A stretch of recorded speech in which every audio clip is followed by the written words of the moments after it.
Welcome everyone to my session on how to prepare for your talk. So this is some of the guidance that I wish I sort of had when I started speaking, and even to this day is still useful to keep in mind. So let's kick it off. So for those who didn't start with us at the beginning of this event, we're going to play a little game just to learn a little bit about me. So we're going to a little bit of Where's Waldo, and so find me in this photo. And so if you haven't found me yet, I am the dude in the back with both of his arms up as sort of going down the awesome Jurassic Park River Adventure ride in Universal Orlando, where you basically like go up this, basically this climb this large sort of roller coaster like thing, and then you drop for 80 feet, and it's an absolute blast and one of my favorites. But in case some of you are wondering, don't worry, this was taken way back in 2017, which was like, 20, 30 years ago. It was forever ago. But so, missed those parks, and I can't wait till it's safe to go back to those. But for those who don't know who I am, my name is Ben Hong, pronoun is he, him. And you can find me on all of the Internet of Things under the basically the handle Ben Kozen. So whether that's Twitter, YouTube, you name it, that's where I am. And so by day, I am a senior developer experience engineer at Netlify on the Vue.js core team, Google developer expert, and I do help to create educational material for the Vue community at Vue Mastery. So really excited to be here and talk to you today about preparing your talk. All right, well, so congratulations. Your talk has been selected. We're at this point in the basically call for proposal process. So here's a little gift I'm about to play from that you see the otter is clapping, and it says, you otter, be proud of yourself. And I love this one because it's just absolutely adorable. But here's the thing, though. Now that once all the celebration, you've gone out, you've had dinner, and you've gotten to celebrate, it sort of then dawns on you that, oh no, now I actually have to write the talk. All fun. It's and then like, now what is the next step for this? And so, we heard from Diana earlier, so I'm not going to go into this too much, but the first step, of course, once you've had your proposal accepted, is you have to basically make sure you have the content, right? What is the meat of your talk? What is it you're going to actually share with the audience? And so some quick tips I would want to cover, since this was covered in depth earlier, is basically when it comes to your content, be careful not to get lost in the details, right? Especially because when you're covering technical topics, it can feel like sometimes you want to cram in all of the definitions and all the things that are related. But remember that your talk is about communicating a specific message to your audience. It's not necessarily about like trying to have them memorize like the entire MD and docs, for example. And so really to keep in mind is really try to stick to what is essential to your message, and that's all. While, whether it's 25 minutes or an hour-long talk, you'd be surprised how much time sort of things fill up. And so when you try to cram a bunch of things in, sometimes you'll end up diluting the core message that you're trying to deliver with your talk. And so the other thing I always like to remind people with, that are new to speaking is that your goal is really not to educate, because it might feel like that, right? Because you're either talking about something new, but I like to say that your talk is really about inspiring curiosity. I think that's really what our goals are as speakers, to sort of plant that seed of like, oh, that's interesting. I'd like to learn more about that later, because, for us who have attended talks, and even as we're attending this event, there's a lot of little interesting tidbits that, we might not remember exactly, but we've made a note to say, hey, later on, I want to take a look at that resource that was shared, and I want to learn more about it then, right? And so when you think of it like that, I think there's less of a pressure to approach your talk as if like you're giving a lecture in a course, and then like your students are going to get quizzed and they need to know every little thing. Like, no. The key thing here is to remember our goal is to inspire curiosity. And hopefully when you think of it like that, it'll take some of the pressure off and allow you to really strike at what's core to your talk. Now, here's the thing though, with us going sort of the pandemic and what we're all going through, there has been a major shift in how talks have been basically given. And so, when approached about giving this sort of designing this talk for you all, I realized that there is a sort of a deviation now in how people actually prepare for their talk, depending on how you're actually delivering it. And so if we think about it as like you're coming upon a fork in the road, we now have two different events, right? In the past, speakers primarily spoke at in-person events.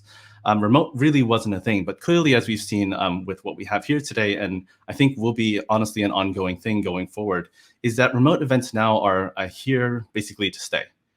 And so the preparation style that we have for both actually does differ, and it's worth considering when you're speaking at an event, what the medium is and how that will impact. So we'll cover a bit of that as we go through today's talk.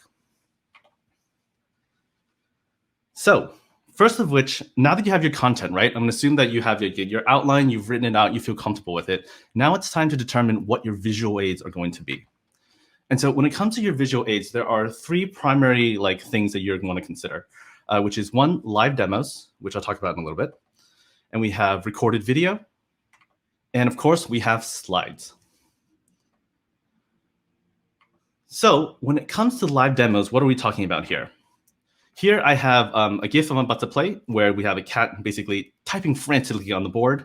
And this is something that we often envision ourselves, right? When we get up on stage, and we've seen some really incredible people who can do this well on stage, where they get up there with the blank terminal and they just it's magic, right? They have some things just flying on the VS Code, and then things are rendering, and it's gorgeous and it's wonderful when we sort of picture the ideal scenario. But for those of us who have tried live demoing and also have seen enough of these talks, it's a bit more like this GIF that I'm about to play.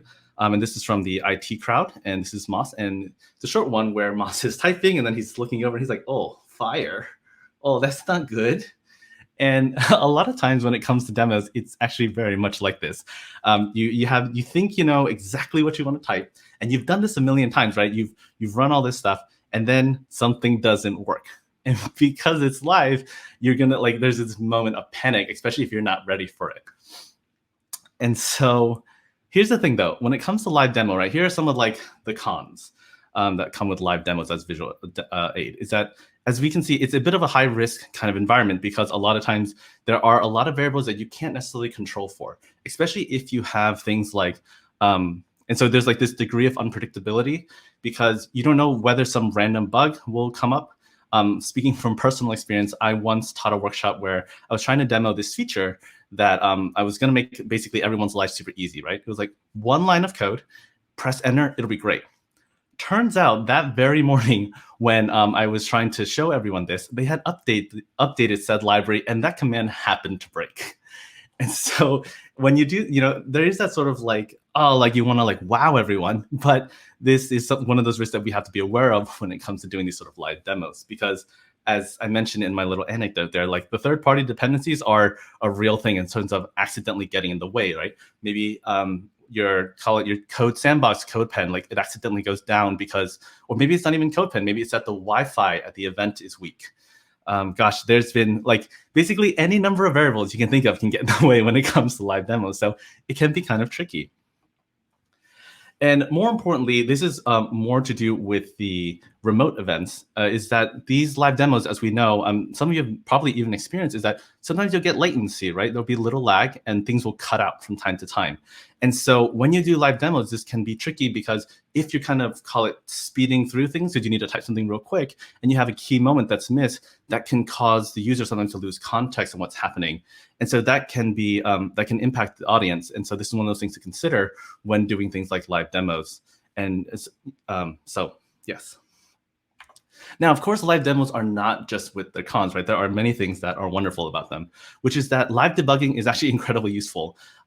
Even though you might think that, oh, I'm supposed to do this perfectly, a lot of times the audience actually really respects it when the presenter is able to then encounter a bug and then talk through their process for what happened and how they fixed it. And this is a valuable learning lesson for the audience, because this is, let's be honest, this is how many of us who are software engineers, that is our life. It's rarely just just put this code in and it works perfectly. We have to figure out the nuances of it. And so live demos at the same time also, because they're so dynamic, can be actually incredibly engaging, because you know that as they're typing, something is happening. So call it more of a reason to engage and pay attention, because there's so much happening.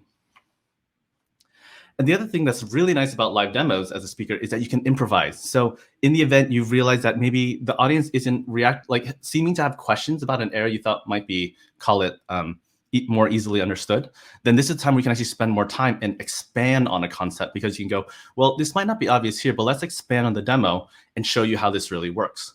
And that's something that's really convenient about live demos, is you can adapt to your audience. And as we sort of talked about too, especially when things, especially when they go according to plan, they tend to have a bit of a wow effect, right? Because you go like, hey, take a look at this. By just doing X, Y, Z, I have this magical thing and it just works. And so I know that there's been plenty of times where people have used this to great effect to either do live releases and these sort of things. And there's a kind of electric energy that carries with it.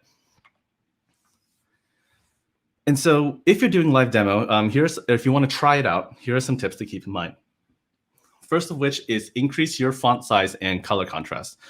This is particularly true with remote events because a lot of times we don't really know where users are watching basically our screen, basically our presentation going forward, right? There might be people watching this on their phone for that matter. Whereas at in-person events, you kind of have at least the benefit of this gigantic projector. So even if your text is kind of small, you can kind of get away with it. Not saying you shouldn't go ahead and blow it up, but it becomes even more important to pay attention for that kind of thing when it comes to remote events.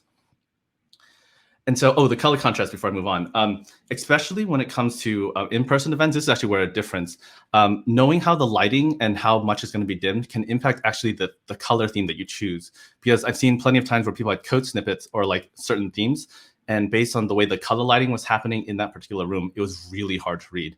So basically be prepared to be able to adapt those things. And you might not be able to use your favorite color editor, but as we know, like we're speaking because we want our audience to be able to really absorb that information. And it's less for call it our own personal development time when we want our favorite color theme. Now, the other thing here on the tips is, this might seem obvious, but please install your dependencies in advance. So I've seen people that get up there and they're like, okay, now I'm going to set this up and I'm going to run npm install. And then it takes like 30 seconds or even a minute because the Wi-Fi is so slow for something to come through.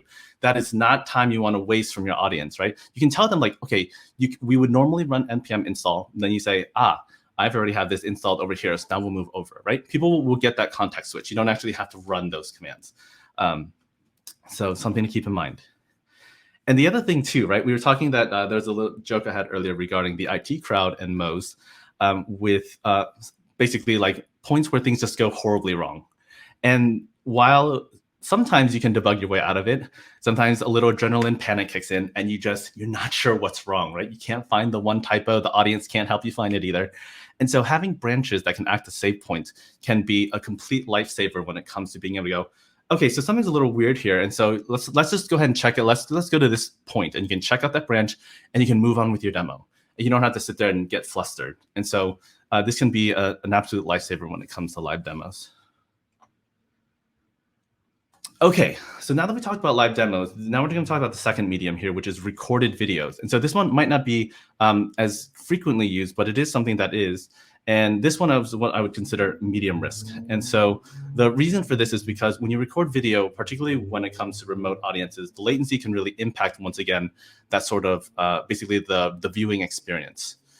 Because a lot of times when we record videos, if there's that split-second thing that's really critical and it's missed, again, it'll shift context. And the other thing, though, when using recorded video in a live setting, it requires really precise timing a lot of times because unlike slides where, for example, I'm currently queuing the bullet points as I'm talking, if I were to have recorded this in advance, like I mean, like record my slides and call it like I have a video playing of the animation up behind me, like at a live event, then I would need to kind of like try to memorize the timing and get that has a little bit of a risk factor because sometimes things just change, and so not being able to adapt makes this wide recorded video a bit tricky in that regard.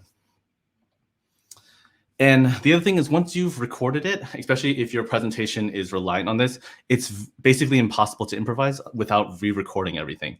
And for anyone who's done this before, they know that it's a lot of work oftentimes to do that. And so this is why, typically speaking, I would say recorded video should be done with sort of a little bit of like basically be cautious when using this as your primary medium to present. But of course, it's not all bad, right? Nothing ever is. The nice thing about recorded videos is that there is a guaranteed outcome. You know that once you hit play, you're going from A to B. The only thing that'll stop it is basically like an act of the universe, like cutting out power or something. But other than that, you know it's going to get to the end. You don't have to worry that someone's going to update a library and then everything breaks. And so for those who do like doing live demos, this is actually a very good backup to the live demos in case you need something that is, call it a third-party dependency or something that's more intricate that might break. Then I've seen some of like the best speakers I've seen, like when something went wrong, they just queued up the video. And then that way people could just watch it. And it more or less felt the same because at that point you had basically developed basically like a backup plan for your live demo. And so the other nice thing about recorded videos is that it does unlock the ability to use video editing to allow for kind of more animated things and enhancing the experience. But we'll talk a little bit more about video editing in a little bit. And so finally, when it comes to recorded video and the tips, the key thing is that you don't need crazy video editing skills. I mentioned that it unlocks it, but know that you don't need to do it, right? Simply recording your screen and just having simple cuts and splicing them together, that's all you need. And so, especially when it comes to recorded video, make everything bigger. Because on live demos and even slides, like if someone's like the font is too small, you can adjust it. Recorded video, you don't have that choice. You don't have that opportunity. So in advance, please make sure things are bigger. And so this is another point to try the point. No, really, please make everything bigger. Okay, so the third and final one is slides. And so slides are what most of us are actually familiar with, right? It's basically the most low risk, but it has the problem of risk of becoming a crutch. And so especially earlier on, we know that there are people who will use slides sort of as like a script that they'll read off of. And that's the last thing you want it to do, right? The slides are there to help enhance your presentation. They're not there to be your presentation. Otherwise, like we could just write a blog post and that would be that. But people are here to see you and they're here to hear from you. So don't let those slides become your crutch. And the other thing that's a con for those who have done it a lot, they'll know, slides can be an endless void of tweaking, basically making small changes to it all the way up to the end of the talk. And so I will confess right up until before this, listening to Tatiana and EJ talking about like the GIFs and those sort of things, like that was all done in response to actually learning what they talked about. And so I adjusted the slides to account for basically that caveat. And so again, a con in the sense that it's very easy to just sit there and just tweak slides forever. So you do have to learn to try to time box those efforts. Okay, in terms of the pros of slides, right? It's super easy to share with your audience because you just export and you have a PDF and then you're good to go. As I sort of talked a little bit about earlier in comparison to video, it adapts to your timing. So as I'm wrapping up my points, I can then queue up the next thing, and then you follow along with me, rather than me trying to keep up with a video or something for that matter. And the other thing that's really nice about slides is it really allows for kind of dynamic video without significant video editing. And so what I mean by that is sort of the idea behind imagery and this sort of thing. It's quite easy to do. And so when it comes to slides for tips, the key thing to keep in mind is less is more. You want to be able to let the user focus on what you're saying and not busy reading what's on the screen, right? It's supposed to help you, not sort of guide the people. And so use imagery whenever possible because text is good up to a point, and sometimes images do just that much more to convey emotion and how people are feeling about certain things. And finally, animations, though very easily overused, are incredible ways to enhance your storytelling. And so I'm going to do a quick demo of what I mean by that. And so here I have like this code snippet that I've created in Keynote. And so with basically animations, I'm using Magic Move, by the way, for those wondering in Keynote, and PowerPoint has something similar, I believe. I can easily highlight certain parts of the code, like I have that yellow arrow coming in. And then I can say, hey, inside of the setup function, there are two props, right? There are two parameters. There are props and context. I can then keep people inside of the story by saying, hey, context is sometimes actually shortened to CTX. So if you see that in production, just know that CTX means context. But more importantly, CTX actually contains three particular options, right? It contains attribute, slot, submit. And then, you say, we're not going to use that right now, so we'll go right back down to context, right? And the beauty of this is as everything's flowing, the user still is kept within the storyline. And it's, again, going according to what I'm talking about in the moment. And so then we can use other things like drawing out outline of shapes. So this is the draw animation that allows you to say, hey, focus on this area of the screen, right? Because in the old days we had, or I know people still use laser pointers, but as we know, it's not quite accessible when it comes to focusing on things. But utilizing these sort of screen animations, this has everyone immediately being able to tell where to pay attention to. And so, when you're able to do this, this is really good for just also for recordings as well, because let's face it, your laser pointer is not going to show up on a recording. So, having this sort of level of basically attention to detail can really help to curate the experience for your users and audience. And so, so I can go, yeah, so this is how you do functions, and this is how you do like composition API and Vue, for example. And so this is an example of how you can leverage this sort of animation to do it in a way that's not over the top, but still really provides a really smooth storytelling experience. Now, the final thing that it comes to when it comes to the part of preparing your talk is stage presence, right? Because after all, you're there to talk and give your story and deliver your message. And so there are three things basically to keep in mind when it comes to the difference. And so that's whether you're giving your talk at an in-person event, whether it's a live remote event, and whether it's a recorded remote event. And so we'll talk about some of the differences between these. All right, so as far as the cons with the in-person, know that there's a big stage, right? And that can be really scary for people because public speaking is one of those things that most of us hadn't necessarily gotten over as children. And so it's scary. And so because there's a live audience, it can feel like, oh my God, there's all these people judging me. So scary. And there is this huge buildup, right? Because it's like, please welcome Ben to the stage, right? And there's this clapping. It's a lot. It's a lot of adrenaline. It can be a lot at first.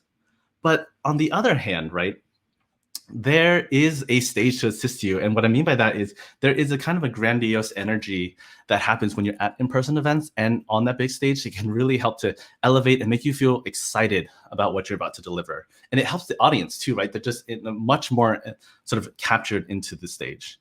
And the live audience, believe it or not, is a great thing because there's this live feedback and energy that even if you can't really see all the faces out there, you can feel it as you look at the front audience, as you hear the laughs. Because right now, if you all are laughing at any of my jokes, I can't hear anything. So I can only hope in just an optimistic attitude that you all are at least having a good time. And more importantly, what's really great about in-person is that you perform once and then you're done. And that's super awesome.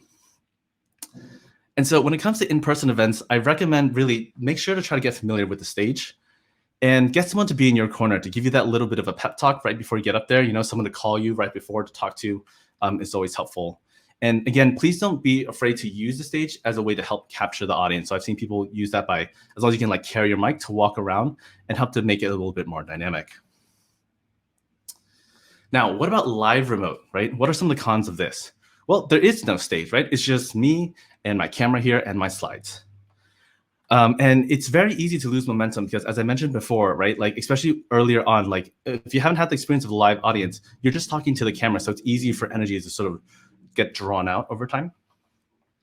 And then on the other hand, too, internet latency can actually impact the end result, right? Because in an in-person event, you have basically live animations, everything's queuing in real time, but now you have frame rates and all these things that could impact how things are being received at the other end. And it's not consistent, right, with each person, depending on what their internet is. On the other hand, though, great thing about live audience, on the other hand, no giant audience, so you don't have that sort of like fear of like, oh my gosh, there's a bunch of eyes staring at me. But similarly, like the in-person, perform once and you're done. And the other thing is that you get access to events that you would not have been able to travel to otherwise, right? Whether that's whether it's because of affordability or scheduling, like it gives you sort of access to all of that. And so when it comes to tips regarding live remote, the big thing here is to keep in mind that get comfortable talking with the camera. That's basically like, and delivering those talks, because it takes some getting used to, but eventually you kind of get there. And do whatever you can before to generate energy for the talk. Jumping jacks, do some shadow boxing, whatever it does kind of get you hyped. And so finally, when it comes to recorded remote conferences, this is theoretically the easiest. And when most people think about it, it does. And we talked a little bit about this earlier, but it is the most dangerous time vacuum. And so there's this GIF I'm about to play here, where you have this kitten is very cute, but then it says, it just leaps on the kid and then the kid falls, right? This is how I feel a bit about remote talks, is that they seem innocent at first, but really they are actually one of the hardest things to do. And the reason for this is because, one, a lot of times if you're doing this by yourself, your camera is your only friend. And so that makes it particularly tricky. But more importantly, you basically, the perfectionism in you can really draw out basically those sort of insecurities and things that make you re-record and spend a bunch of time doing it. And so again, as far as the pros go, you have the most control over your output. And there's a level of predictability that doesn't exist in other mediums, right? Because from beginning to end, that is exactly what you're going to get. And so it does unlock the world for video editing. But again, when it comes to the tips for this, though, what I want to emphasize here is that unless you really enjoy editing videos, don't do this yourself. It's really a huge time suck. And I recommend delivering your talk to like some sort of live audience that's recorded. So just having your friend just at least hop on a Zoom and just record that. That's good enough. And more importantly, if you are going to go through the process of doing at least some, like a little bit of video editing, then think of your talk more as a YouTube video rather than, and not like a scripted movie. And so next time you watch a YouTube video, watch. They have a bunch of cuts, and it's like, it doesn't need to be as seamless and everything needs to be memorized and as smooth as you think it needs to be. And that events that we want recorded talks, my recommendation to you is that they really should be providing support for it. So I've been trying to recommend organizers to actually spend time with like doing that thing where like you deliver the talk to the organizer, they record it, they take care of it from there. So yeah, just something to keep in mind. Okay, so I'm running out of time. But at the end of the day though, when it comes to, there's this great comic, web comic that I love from Sarah Anderson. It's like, how do you speak so well? And she's like, practice. It must be an innate gift, a gift from God. No, really, it's practice. It says, I'll never understand how some people are so talented. What a mystery. And then just, it's practice. And so the original webcomic is about drawing. And so again, the artist is Sarah Anderson. And I think this is the thing about speaking too, and prepping for your talk, is that all of the things I told you about, the practice still needs to go into it. And that's something that can never be understated enough. So as far as the final thoughts, speaking can feel like a lonely journey, especially when you're preparing for things. But what I want you to understand here is that there's a community here waiting to support and lift you up. As you see here with GDCFP, everyone here, they want to see you succeed. They didn't. So just remember that you're not alone in this, and we're here for you. And finally, at the end of the day, remember that you were chosen to share your story and your message. And so regardless of the insecurities you're feeling, I want you to remember here that you are worth it. And I'll say that one more time, like you are worth it. And the message you have to share is an important one. So, please remember that. That said, thank you everyone for your time. Sorry for running a couple minutes over. But as I said, if you're looking for me on the Internet of Things, you can find me at BenCodeZen. So thanks everyone.